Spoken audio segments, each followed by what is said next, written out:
كل نفس ذائقة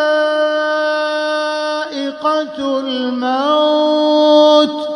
وإنما توفون أجوركم يوم القيامة فمن زحزح عن النار وأدخل الجنة فقد فاز وما الحياة الدنيا إلا متاع الغرور لتبلون في أموالكم وأنفسكم ولتسمعن من الذين أوتوا الكتاب من قبلكم ومن الذين أشركوا أذى كثيرا وإن تصبروا وتتقوا فإن ذلك من عزم الأمور وإذ أخذ الله ميثاق الذين أوتوا الكتاب لتبيننه للناس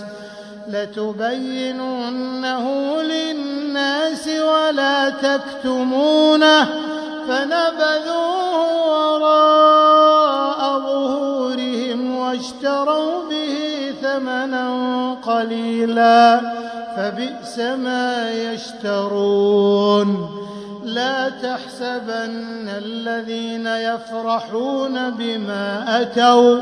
ويحبون أن يحمدوا بما لم يفعلوا فلا تحسبنهم بمفازة من العذاب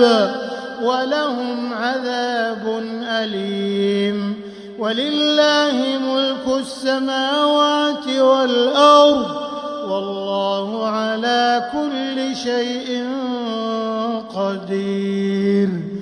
إن في خلق السماوات والأرض واختلاف الليل والنهار لآيات لأولي الألباب الذين يذكرون الله قياما وقعودا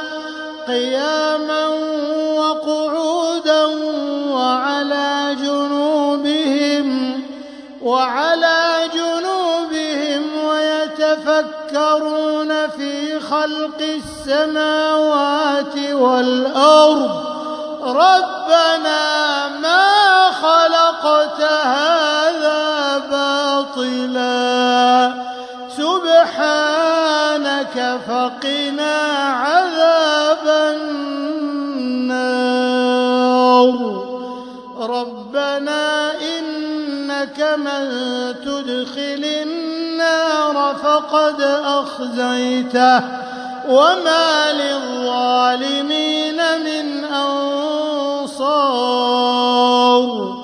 ربنا إننا سمعنا مناديا ينادي للإيمان أن آمنوا بربكم فآمنا ربنا فاغفر لنا ذنوبنا وكفر عنا سيئاتنا وتوفنا مع الأبرار ربنا وآتنا ما وعدتنا على رسلك ولا تخزنا يوم القيامة إنك لا تخلف الميعاد.